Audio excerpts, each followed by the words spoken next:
창세기 1장 14절에 보면 그런 말씀이 있습니다. 하나님께서 낮과 밤을 만드시고 그러면 징조와 계절과 일자를 해를 만드십니다.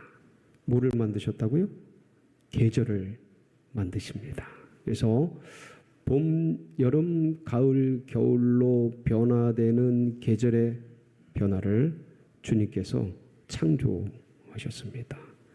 입추는 누가 만드신 거죠? 하나님이 만드신 것입니다. 누구를 위해서요? 주의 백성들을 위해서. 겨울의 고된 기간들을 끝내고 따뜻한 봄을 준비하면서 소망을 품고 이기고 견디라고 계절 속에도 이런 깊은 뜻을 우리 주님께서 새겨 주셨습니다. 그래서 저희 민족은 입춘대길이라 해서 봄을 맞으면서 입춘절기를 맞으면서 큰 행운을 꿈꾸고 기원하는 의미로 입춘대길이라 했는데 그 입춘을 하나님께서 만드셨으니 하나님이 만드신 입춘 가운데 이것이 우리에게 큰 복이 되고 은혜가 되는 의미를 담아서 입춘대복의 은총이 우리 성도님들 나아가는 앞길 가운데 넘치시기를 축복합니다. 여러분, 입춘이 됐다라는 것은 어떤 의미냐면요, 한 달여가 지났다라는 겁니다. 새해가 돼서 한 달여가 지났다. 얼마나 지났습니까? 한 달하고 나흘이 되었습니다. 새해를 시작하면서 여러 가지 꿈과 계획과 목표들 생각하시고 그렇게 또 다짐하시고 각오하셨을 것 같습니다. 어떠십니까? 잘 이루어지고 계십니까? 어떤 분들은 새해를 맞이해서 살 좀 빼야겠다. 다이어트 해야겠다. 이제 그런 마음도 먹으신 분 계시고요. 그리고 또 어떤 분들은 이번엔 책을 좀 읽어야겠다. 그리고 공부도 좀 해야겠다 하고 이렇게 다짐한 분도 계실 거고, 또 영적으로 이번엔 말씀 매일 10장씩 못 봤나? 5장씩 한번 읽어봐야겠다 하고 이렇게 결정한 분들도 계실 겁니다. 기도도 새벽 기도도 하고 아니면 매일 30분 이상씩, 아니야 1시간 이상씩 주님이 하시라 했지 1시간 이상씩 결심한 분도 계실 거고, 전도에 대해서 우리 송구 영신 예배 때 태신자 작정하지 않았습니까? 그래, 이번에는 내 평생 전도 한번 안 해봤는데 맘먹고 올해는 전도 한번 했어 해버리라 하고 이렇게 결심하고 이제 각오한 분들도 계실 겁니다. 여러 가지 영적으로 또 개인적으로 사회적으로 다짐하고 목표를 세운 분들이 많을 터인데 어떠셔요? 한 달 나흘이 지났는데 돌아보니까 결과가 좀 어떠십니까? 어떤 분들 그런 생각을 하세요. 작심 3일이구나 그런 생각도 하시는 분도 계실 거고, 이게 헬스 운동 이런 거 끊고 지금 한 달 나흘째 됐는데 보니까 이틀 나가신 분도 계시네. 어떻게 딱 맞췄죠? 그렇게 마음 먹었는데 잘 안 되고 어렵고, 여러분 인간의 의지가요 진짜 강합니다. 왜 우공이산이라는 그런 사자성어도 있지 않습니까? 우공이라는 어르신이 산을 옮겨버렸다는 거예요. 매일매일 조금씩 파서. 그 인간의 의지가 얼마나 강력한지. 7전 8기 7번 넘어져도 8번 일어나서 전진. 인간이 마음 먹으면 못할 게 없지. 마부 작침, 도끼를 갈아서 침을 만드는, 매일 갈아서. 인간의 엄청난 의지에 대한 그러한 언어들이 상당히 많습니다. 근데 사실 현실은 엊그제 작정한 게, 새해 시작하면서 작정한 게 어느덧 아련하고. 여기 DTS 수료하신 분들, 졸업하신 분들 계시죠? 묵상 어떻게 되고 있어요? 오, 할렐루야. 예, 아주 희소성이 높은 분이셔요. 예, 참 그게 마음은 먹었는데 참 쉽지가 않은 것이 현실입니다. 이런 현실, 이런 현장, 나의 연약함, 나의 부족함. 어떤 분들은 강한 분들이 계셔요. 네, 참 어떤 분들은 보면 너무 미약한 분들이 계시고, 대부분은 마음은 원이로되 게을러서 그렇지 뭘 그러니까 육신이 연약한 분도 계시죠. 아프고 힘든 분도 계신데 대부분은 내 의지를 내가 잘 못 따라가는 그런 연약한 때가 한두 번이 아닌 것이죠. 근데 여러분 그렇다고 포기하겠습니까? 포기하실 거예요? 아니죠.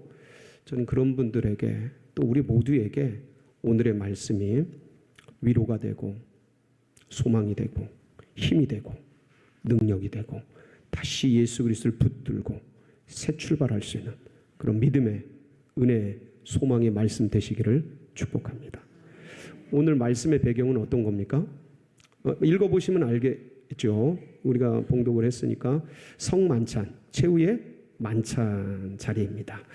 예수님께서 사도들과 함께 12 제자와 함께 이제 최후의 만찬을 하시지 않습니까? 이제 내일이면 뭐예요? 내일이면 십자가에 돌아가셔요. 전날 모여서 목요일 날 모여서 12 제자와 함께 성만찬을 하려고 하십니다. 근데 먼저 주님께서 제자들의 발을 한 사람 한 사람 씻어 주시죠. 뭐예요? 세족식을 하시고 그러고 나서 제자들에게 떡을 떼주십니다. 떡을 떼주시면서 이것은 내 몸이라. 그러고 나서 얼마 있다가 다 돌리고 나서 그리고 포도주 잔을 나눠주십니다. 이것은 내 피라. 이것을 기념하여 나를 기억하고 전하라. 는 말씀 함께 하시면서 이 성만찬 예식을 이제 진행하게 되십니다. 아주 이렇게 즐겁게 6월절 저녁 식사를 아름답게 즐겁게 하는 중에 주님이 갑자기 뜬금없는 말씀을 그때 하십니다. 너희 중에서 한 사람이 나를 팔리라. 분위기 어떻게 됐을까요? 아주 식사 자리, 성만찬, 6월절 그 잔치 자리가 싸해집니다. 그러다 다시 이 제자들이 주님의 말씀에 분위기가 싸해지다가 또 서로 수근수근 되면서 야 네가 더 높다, 내가 더 높다, 네가 총리다, 내가 뭐다 이러면서 수근수근 되면서 또 다시 시끄럽게 또다시 이제 야단 법석이 일어나게 될 때 그때 주님이 말씀하신 게 오늘 본문의 말씀입니다. 뭐라고 기록이 돼 있어요? 28절, 29절 뭐라고 돼 있어요? 같이 한번 읽어볼까요? 시작. 너희는 나의 모든 시험 중에 항상 나와 함께한 자들인지 내 아버지께서 나라를 내게 맡기신 것 같이 나도 너에게 맡겨 30절까지 너희로 내 나라에 있어 내 상에서 먹고 마시며 또는 보좌에 앉아 이스라엘 12지파를 다스리게 하려 하노라. 무슨 말씀이에요? 엄청난 축복의 말씀이잖아요. 그동안 너희들이 나와 함께 시련과 어려움들을 다 같이 겪어냈다. 그래서 하나님께서 나에게 나라를 주신 것 같이 나도 너희에게 내 나라를 너희에게 맡기노라. 할렐루야. 얼마나 믿고 맡기면서 축제 같은 놀라운 장면입니까? 그러면서 너희도 내 나라의 보좌에 앉아서 이스라엘 12지파를 다스리는 그런 은혜를, 그런 권세를 너희에게 주리라. 아멘. 자, 축복과 은혜와 이 나라를 너희에게 주겠다라는 말씀과 함께 뒤에 이어진 말씀이 어떤 의미입니까? 31절, 32절 같이 시작. 시몬아 시몬아 보라 사탄이 너희를 밀가부르듯 하려고 요구하였으나 그러나 내가 너를 위하여 내 믿음이 떨어지지 않기를 기도하였노니 너는 돌이킨 후에 내 형제를 굳게 하라. 이런 축복이 너희에게 예비되어 있는데, 그런데 원수마귀 사탄은 밀 까부르듯이 밀을 이렇게 채에다 놓고 까부르기도 하고 비비기도 하면서 그렇게 밀을 만들지 않습니까? 이렇게 추수하지 않습니까? 그러니까 원수마귀 사탄이 베드로를 비롯한 이 12사도와 오고 오는 수많은 믿음의 백성들을 밀가부르듯이 유혹하면서 시험하면서 넘어지도록 쓰러지도록 하려 한다라는 거예요. 하나님의 축복과 은혜가 있는데, 하나님의 나라를 맡겨주셨는데, 현실에서는 원수마귀가 유혹하고 쓰러뜨리려고 밀가부르듯이 계속해서 덤비고 움직이고 그렇게 해와서 믿음의 백성들을 흔들어 놓는다라는 말씀이에요. 그러니까 뭐 해라? 조심해라. 그런데 그렇게 해서 넘어지고 쓰러지고 엎어지는 그런 상황이 오는데, 내가 너를 위해서 뭐 한다고요? 주님께서 믿음이 떨어지지 않기를 위해서 기도하고 있다. 그러니 너는 돌이킨 후에, 다시 일어난 후에, 그것을 극복한 후에, 그것을 거기로부터 다시 힘을 얻은 후에 너는 네 형제를 굳게 하라 라는 격려의 말씀이에요. 은혜의 말씀이에요. 주님이 베드로를 아시고 12 제자를 아시는 그런 말씀이죠. 근데 이 말을 들은 베드로는 어떻게 반응합니까? 우리 한번 보실까요?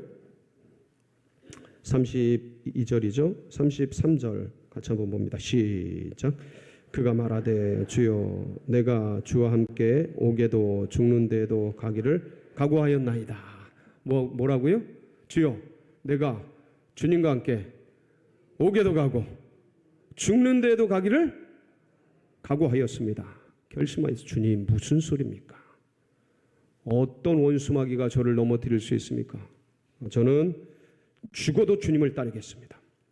제가 주님을 위해서 죽기로 결정하고 감옥에 가는 것도 두려워하지 않고 주님을 향해 제 삶을 드리기로 각오하였습니다. 결정하였습니다. 주님 걱정하지 마십시오. 제가 주님을 지켜드리겠습니다. 제가 주님 나라를 보호하겠습니다. 제가 교회를 보호하겠습니다. 제가 우리 주님을 경호하고 막아서고 부인하지 않으며 그렇게 전진하며 나가도록 하겠습니다. 예수님이 뭐라 그러세요? 네가 오늘 밤 다 굴기 전에 3번 나를 부인하리라.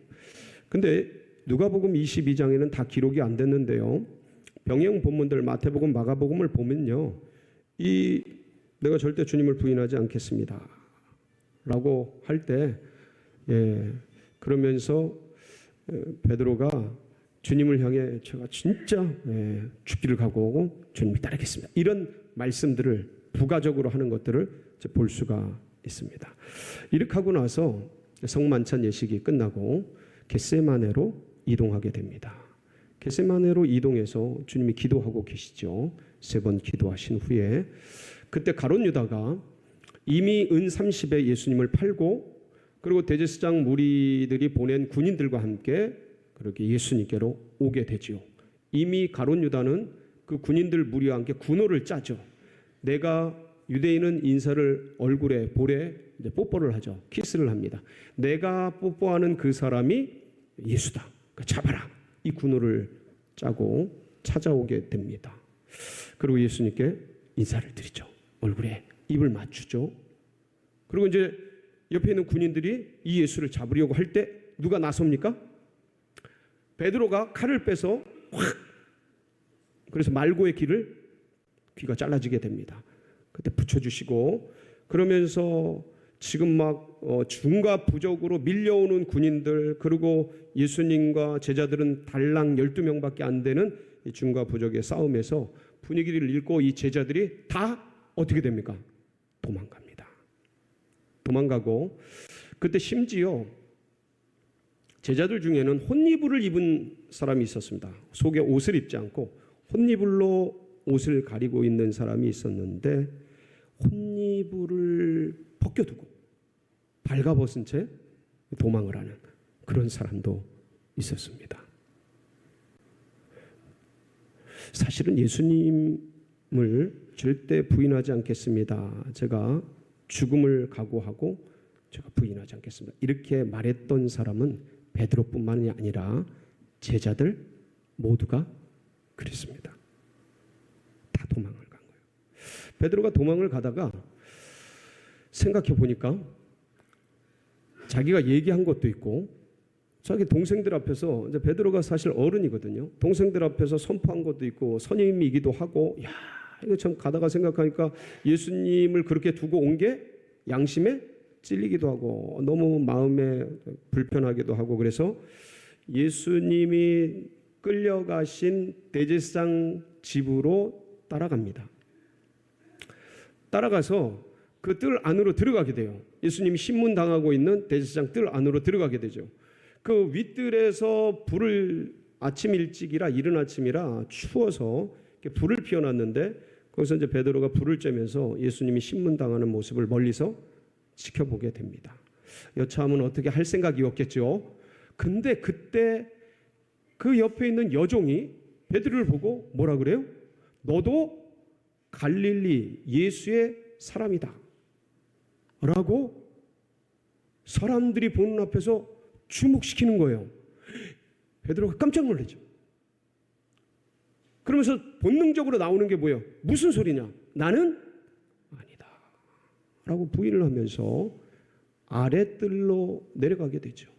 거기서도 그 옆에 있던 또 여종이 너도 갈릴리의 그 도당이다. 네 말하는 게 너를 증거한다. 너 갈릴리 사람 맞잖아. 예수를 따르는 사람 맞잖아.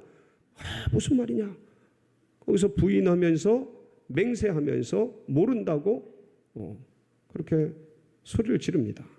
그러고 나서 또 옆으로 이동을 하는데 거기서도 어떤 사람이 네 옷과 네 말이 너가 갈릴리 사람인 것을 증거하고 있다. 너도 같은 도당 아니냐? 그럴 때 베드로가 정말 나는 저주하고 맹세하고 부인하면서 모른다고 고백을 합니다. 선포를 합니다. 자, 그때 뭐가 울려요? 닭이 울죠. 닭이 울죠.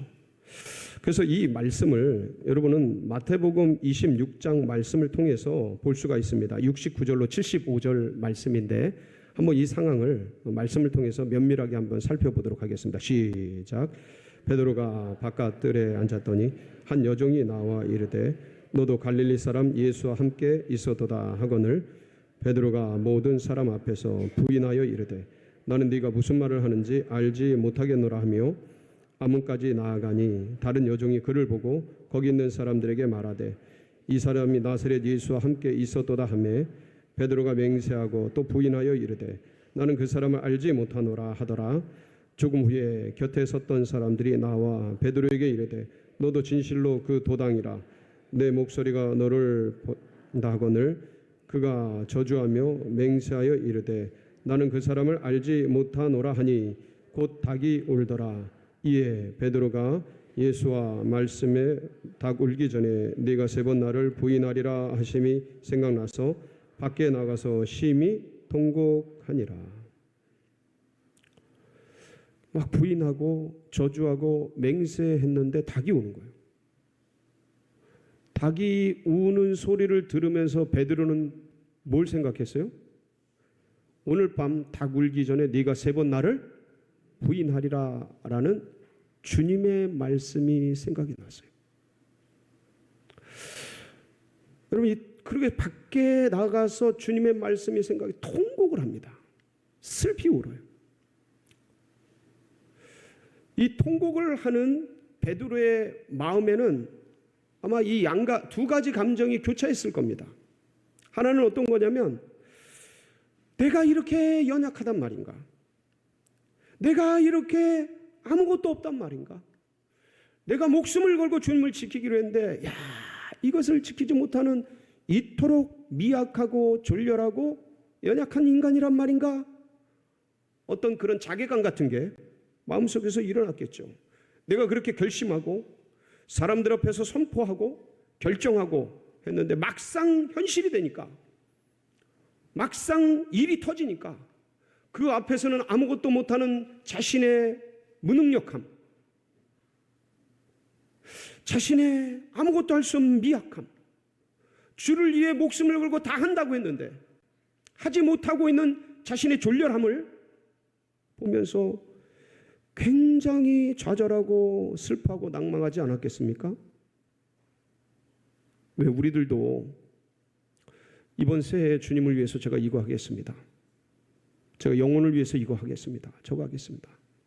그렇게 작정을 하고 결심을 하지만 벌써 지나간 세월 속에서 나의 유혹, 무엇을 먹을까, 무엇을 입을까, 무엇을 마실까, 이 세상 향락과 쾌락과 일락, 그런 것들이 밀려오는 나를 못 견디고 못 이기고 넘어지고 쓰러진 나의 현실을 보면서 주님 앞에서 너무 부끄럽고 미약하고 나의 능력이 이거밖에 안 되나, 이 무능력함, 부족함, 이런 것들을 생각하면서 참 자괴감을 느끼지 않습니까? 주님 앞에 민망하고 죄송하고 이런 것들이 막 일어나잖아요. 또 한편에서는 또 어떤 마음이 동시에 들었겠습니까? 오늘 밤 닭 울기 전에 3번 네가 나를 부인하리라 하는 말씀을 생각하면서 주님이 이렇게 될 줄을 이미 알고 계셨구나. 사랑하는 성도 여러분, 여러분은 홀로가 아닙니다.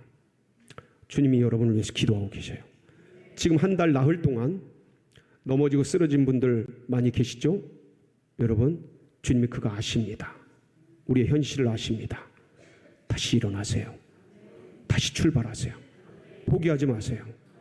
아무리 삶의 현장이 어렵고 선교의 현장이 아무리 힘들고 우리의 나아가는 앞길이 아무리 고단스러워도 주님이 우리를 위해 중보하고 계십니다.